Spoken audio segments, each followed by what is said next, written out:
እንደዚህ ሄዳችሁ እዩልኝ፣ ይሄ ሰው እውነት እርዳታ የሚፈልግ ነው አይደለም ማወቅ ፈልጋለሁ ብለሽ ኮኔክሽን ስላለሽ ከዛ እንደ ያላቸው ሰዎች ተገናኛለሽ። ኦኬ ሄልዬ እርዳታ የሚፈልግ ሰው አለ፣ 10 ሺህ ብር ትችያለሽ፣ 20 ሺህ ብር ትችያለሽ ትየኛ።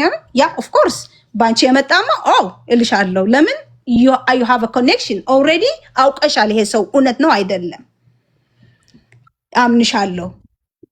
አሁን በስቷል፣ በጣም እርዳታ የሚፈልግ ሰው በስቷል። ማን ነው የእውነት ማን ነው አይደለም አታውቂም። በቃ አሁን ደግሞ ማንም ሰው ደግሞ ዝም ብሎ ብሩ መበተን አይፈልግም። የእውነት የሚታገስ ሰው ነው የሚፈልገው። ስለዚህ ይሄ ሰደቃ ያህል ለልጆቻችን ለቤታችን በረካ እንዲያርግልን እንደዛ እናወጣለን፣ እናግዛለን። 3 ሰው አግዘናል ልልሽ ነው። ልብ በሽታ የነበረው ካንሰር የነበራት ምናምን እንደዛ ነው። ሀብዬ ታሪኬን ትምህርት ብዬ ነው እዚህ የመጣሁት ለሌላ አይደለም። ስንት ሀብዬ በዚህ ብመጣብሽ አስተማሪ ታሪክ ብልሽ ምን ብልሽ መቼ ነው ልጅ በጣም የጻፈው ቀን ያንቺን ታሪክ የምንሰማበት ቀን የተጻፈው ዛሬ ነው።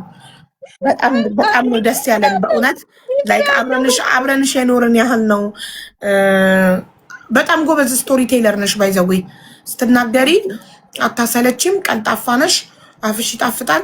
እንደገና ሰው አብሮሽ ታሪክሽን ከአንቺ ጋር የኖረ አብረንሽ እስር ቤት የኖርን ሳውዲ በቃ ኢትዮጵያ ውስጥ ኤርትራም እያለሽ ሱዳንም እያለሽ እያንዳንዱ ያሳለፍሻቸውን ነገሮች አብረንሽ ያሳለፍን እስኪመስለን ድረስ ነው። አነጋገር በጣም ጎበዝ ነሽ። የሆነ ታሪክ አንዳንድ ሰው ጥሩ ታሪክ ኖሮት ግን ምንም መናገር የማይችላል አይደል? የሚያሰለች የማይገባሽ። አንቺ በጣም ጎበዝ ነሽ። መሀል ይሰለችሻል፣ ኔትወርክ ቢቆራረጣል፣ እነሱም ድምፅ አላቸው፣ ውሃ ይፈሳል፣ ኳኳህ ይላል ምናምን ነገር የማይችሉ እንጂ አይችሉም። ቁርጥ የሆነ ነገር መሀሉን ጎምደው ምናምን አንቺ ከሀስ ከፐ በትክክል ነው ያስረዳሽን። ላይ እውነት ከልጅነትሽ እስከዚህ እድሜሽ ድረስ ያለውን ታሪክሽን መተረክ ትችያለሽ። ጎበዝ ነሽ እና መጽሐፍ ልትጽፊው ታስቢያለሽ? I want to write that.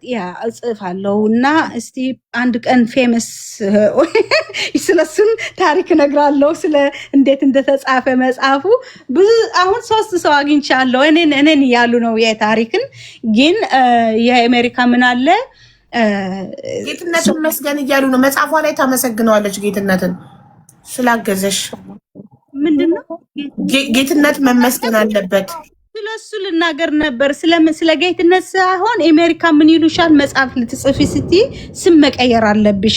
የእውነት ስም ማስገባት አትችይም። ያንቺ ብቻ ነው እንጂ የምትሽው ለሌላ ሰው ፍቃድ መኖር አለበት። ሊከሰሱ አይፈልጉም። ይሄኛው ሰው ስሙን አይቶ በመጽሐፍ ላይ ምስጋናም ቢሆን ኤኒቲንግ ለምን ፈርስት ኦፍ ኦል ምስጋናም ቢሆን ሼር አርግኝ ይሉሻል። የኔ ስም ሜንሽን ስላረግሽው ብሩን ሼር አርግኝ፣ መጽሐፉን የኔ ስም አለው ይሉሻል። ይሄንን ሁለተኛ ደግሞ ወይም ደግሞ እንዴት እኔን ሳታስፈቅዲ ስሜን አስገባ መጽሐፍሽ ላይ ጠቀስሽ። ኦኬ እሺ፣ አንደኛ ሳታስፈቅጂኝ መጽሐፍሽ ላይ ምስጋናም ሆነ ትችት ለምን ስሜን አስገባሽ ብለው ይጠይቃሉ። ሁለተኛ ነገር ደግሞ መጽሐፉ ላይ ስሙ ከተጠቀሰ ያ ሰው የመጽሐፉን ገቢ ሼር አርግኝ ማለት መብት ይኖረዋል ነው አይደል? አሁን ይሄንን ሁሉ እንዳይመጣ ጣጣ ውስጥ እንዳትገቢ አንቺ ታውቂዋለሽ የማን ስም እንደሆነ፣ ግን መቀየር ትችያለሽ። ቼንጅ አለሽ ስሙን። አንቺና ባለ ታሪኩ ብቻ ነው የሚያውቀው። መጽሐፍሽን ካነበበው እሱነቱን ያውቀዋል። ዋናም ያንብበው ሰው ምንድነው የሚያስፈልገው? ስም መለያየት ማለት አሁን እስቲ ማንበል መርየም ከሆነች የኔ ጓደኛ መጽሐፍ ውስጥ የምትገባው መርየም አልላትም። ገባሽ? ዛህራ ቢዬ ሰው መርየምና ዛህራ ናት አያውቅም። ስም እያየ በቃ ታሪኩን ያንብባል። ከዛ በኋላ ስለ ጌትነት ሰምተሽ ታውቂያለሽ? ጣሊያን በባህር መግባቱን ከሰማሽ በኋላ እንዴት ነው የምትፈልጊው? ሰው የኛ ሰው ስም ቀይሮ ይገባል ወደ ሌላ ሀገር፣ ብዙ ነገር ቀይሮ ስለሚገባ። ድንገት ይህንን ታሪክ ሰምቶ መቶ ቢጽፍልሽስ ሃይ ፎቶ አሳይ አንተ ነህ አይደለህም እለዋለሁ። መጀመሪያ ስለ ፎቶውን አልጠፋም፣ የመልኩን አለ ቅርጹን አለ ፊቴ ላይ አያረሳም። ይሄ ግን የመጀመሪያዬ አለ መጥቷል። የአብደልቃድር ስሌማን ያልኩሽ የመጀመሪያ ፍቅረኛ 20 ዓመት በኋላ አገኘኝ። የዛሬ ዓመት ሱዳን ጀኑብ ሱዳን ነው ያለው እኮ። በምን ተገናኛችሁ? እኔ እስቲ ቆይ አላቅም፣ አልጠየቁትም። በቲክቶክ ደግሞ አልኩ። ሶሪ ወይኔ ኃይለኛ ዝናብ መጣኛ ጋር ሶሪ። በምንድን ነው ላከልኝ? በዋትስአፕ ሃይ አለኝ። ሄለን ሰላም ዲኺ ሰላም ነሽ አለኝ። ሃይ ማን አልኩት። ጀላኒ አብደልቃድር ስሌማን አለኝና በስማም ዴ ከዛ አላመንኩም። በጽሁፍ ነበርና ደወልኩ ይስቃሉ ሰዎች። ደወልኩና ድምፅ ለመስማት ደወልኩና እንዴ ሄሎ ስለው አይ ሲል ድምፁ ቁጭ አልተቀየረም። አለቀስኩ። እንዴ አንተ ልጅ አልኩት። የመጀመሪያው እኮ ነው ድንግልናዋን የወሰደው እኮ ነው። ምን ሆናችሁ? አዎ እሱ የራሱ ታሪክ አለው። በኔ ያሳለፈው አለ። ግን ድምፁን ስትሰሚ እሱ ነው። በቪዲዮ ሳታይ ውስጡነቱን አመንሽ? አመንኩ። እሱ ነው። አዎ እሱ ነው። እና ምን እያደረገ ነው? አገባ፣ ወለደ፣ ምን ላይ ነህ ምናምን አላልሽ?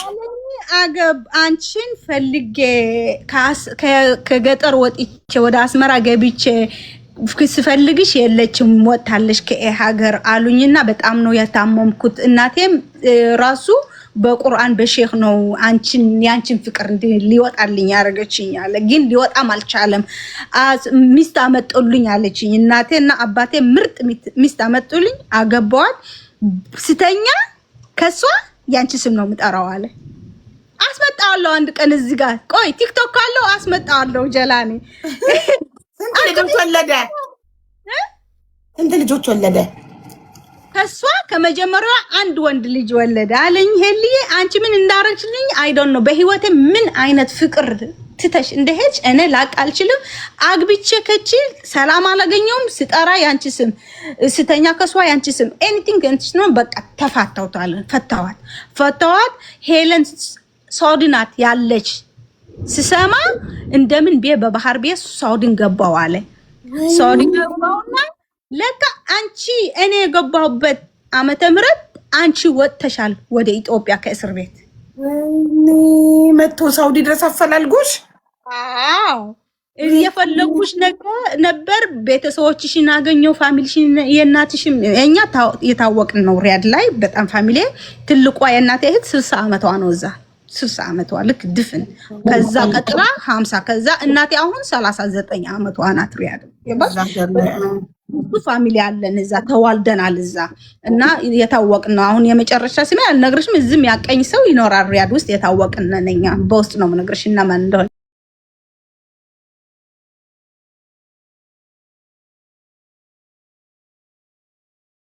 ኦልሞስት 20 ዓመት ነው ከተለያየን እኔ እና እሱ ማለት ነው። ሄለን ወጣት ሲባል በቃ ስራ ጀመረ። ሹፌር እሱም ሹፌር ይወዳል በጣም። የአባቱ ቢዝነስ እሱ ነው ሹፌርነት የነበረ። ከዛ ሪያድ ሹፌር ሲጀምር አንድም ተገናኘ፣ አንዷን አገባ።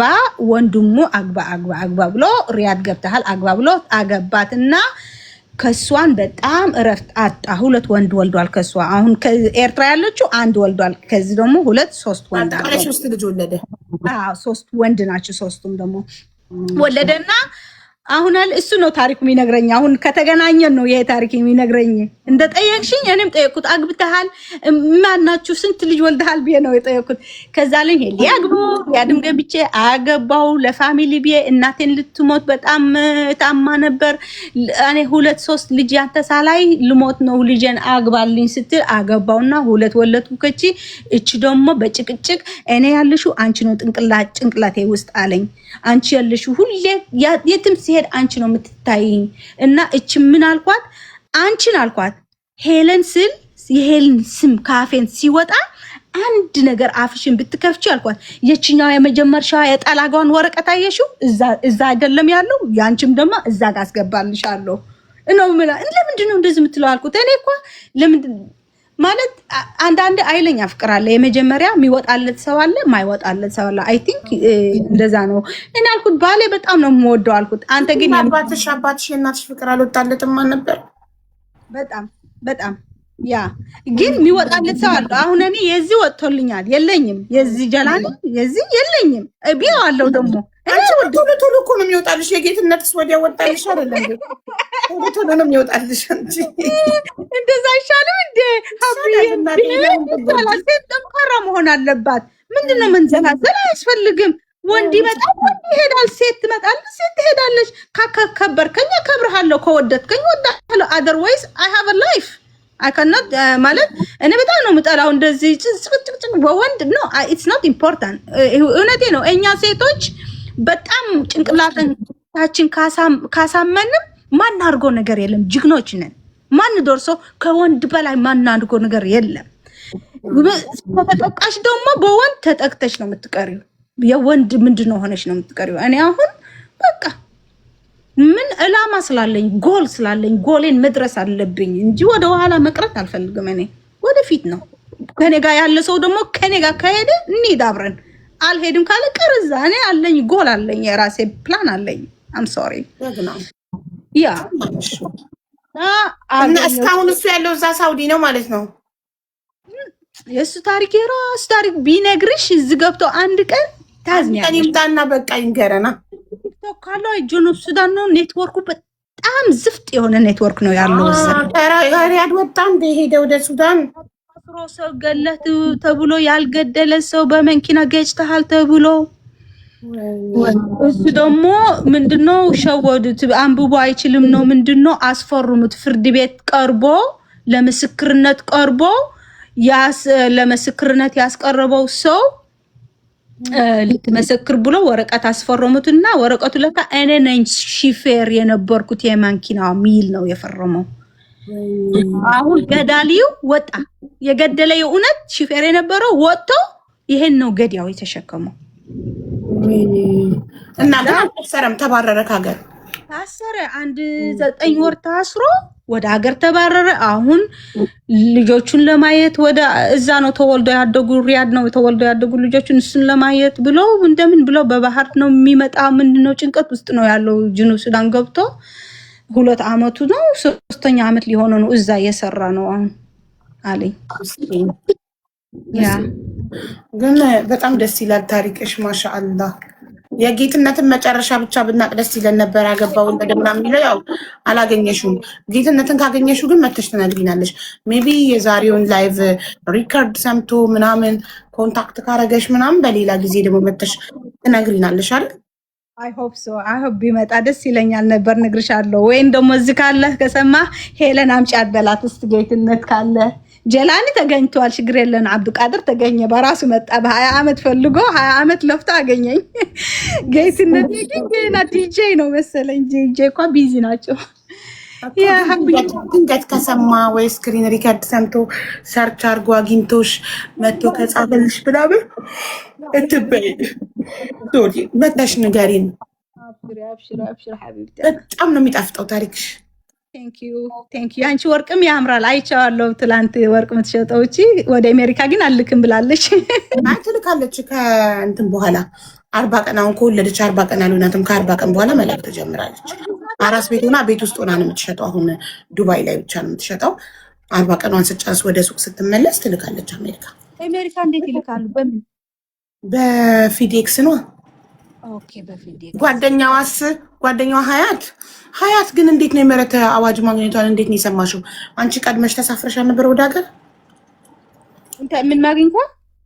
ስለ ሀያት ጓደኛሽ እስር ቤት ውስጥ የታወቀ እኮ ነው። አፉ እኮ ይገባል። አሚሮቹ ሲታመሙ፣ ታላልቆቹ ሰዎች ሲታመሙ ከዛ ምን ይባላል? ከእስር ቤት ያሉ በጣም ብዙ ምንድነው የተሰጣቸው ፍርድ አፎ ይግባላችሁ ይባላል። አፎ ይባላል እና የምህረት አዋጅ ማለት ነው። አዎ ከዛ ይመረጣሉ፣ ይመጣሉ። ዓመት ረመዳን ይመስለኝ ነበር የምህረት አዋጅ የሚደረገው። እነሱ ሲታመሙ ፈጣሪ ህመማቸውን እንዲምራቸው እስር ቤት ያሉ ሰዎችን ይምራሉ። እነሱ ትልቅ ሰው መሆን አለበት፣ ትልቅ አሚር መሆን አለበት፣ ታላልቅ ገንዘብ ያላቸው መሆን አለባቸው እንጂ ለማንም ሰብ አይደለም። አፉ አዎ ትልቅ አሚር የንጉስ ዘር የንጉሱ ፋሚሊ ምናምን እንደዛ በጣም በሽተኛ በኃይለኛ በሽታ ካታመሙ አፎ አላ ይቅር እንዲልለት በሽታው እንዳይነሳ የሆነ ገበኑ በጣም ትልቅ የሆነ ሰው ገዲያ ያለው አፎ ይደረግለት ይግቡ ይባላል። ለምን የእሱ ደስታ ሜይቢ ለዛኛው በሽተኛው ጥሩ ነገር ሊሆን ይችላል። የዛ እስር ብዙ ዓመት የተፈረደበት ምህረት ሲደረግለትና ሀገሩ ሲገባ የዛ ሰው ደስታ ፈጣሪ ደግሞ ለዚህ ሰው ምህረት ይሰጣል። እንደዛ ያምናሉ። አፎ ሰማው። ለምን መሰልሽ አላልኩሽም? ሰርግ እሷ ነው የጋበዘችኝ፣ አዲስ አበባ የጓደኛዋ ሰርግ ምናምን። ከዛ ከእስር ቤት ወጥቼ አዲስ አበባ ስደርስ እኔ ወዲያው ኢንተርኔት ካፌ ሄጄ ፌስቡክን ከፈትኩት። እኔ እና እሷን የሚያውቁ ብዙ ፍሬንዶች ነበሩ። እዛን ክፍት ሳርጎ ፌስቡክ ሳይ እዛ ተለጥፏል፣ ከጓደኞቿ ማለት ነው። እና ሀያት ወጣች፣ አዲስ አበባ ገባች፣ አፎ መጣላት ይለጠፋል። አሁን ነው ቲክቶክ እንጂ ድሮ ፌስቡክ ነው ኤቭሪቲንግ የሚወራ። ከዛ በኋላ ተደዋውላችሁ አታውቁም? ተገናኝታችሁ በስልክ? ጓደኞች ብሎክ አረኳቸው። እኔ ሀዬ አልኩሽን ለካርማ ይባላል ስለምለኔ ስለማ ለእግዚአብሔር ከሰጦት የሆነ ነገር እሱ ነው የኔ ምላሽ። አጥፍ አድርጎ መሳደብ አልፈልግም፣ ከአንቺን መጣላት መደባደብ አልፈልግም። ይሄ የድሮ ዝም ብሎ አልፈልጎም። እኔ መስጠት ነው እንጂ ሁሌም ሰው ሲበድለን እኮ እናንተን ክዳ ጥሩ አልሰራችም። የኔ አይደለም ቤቱ ብላ መካዷ እንጂ ፖሊስ መምጣት ጓደኞቿን እንዳለ እሷን በእሷን መንገድ እሷን ምንድነው አክባር የሚያመጣልኝ ሰው እንዳለ ከይቅርታ ጋር ብሎክ። ስለ እሷን መስማት አልፈልግም፣ ስለ ህይወቷን መስማት አልፈልግም። እኔ ባለውበት እሷን ባለበት ሰላም ትሆን በቃ ለጌታ ሰጥቼዋለሁ። እኔን የደረሰብኝ አላቅም። ግን እዛ ቀን በኢንተርኔት ነው የሰማሁት ተለጥፎ፣ ወይ ሀያት እኮ ወጣች፣ አፎ ገባላት፣ የሜሊክ አፎ ወረደ ምናምን አሉ። ሰማሁ በፌስቡክ ውስጥ። ስለዚህ አልተገናኛችሁም ደግማችሁ? በቪዲዮ እናያት እያሉ ነው ኮመንት ላይ። ለምንድነው በቪዲዮ ልታዩት የጓጓችሁት? በጣም ወዳችኋት ነው? ጌትነት ነው መሰለኝ።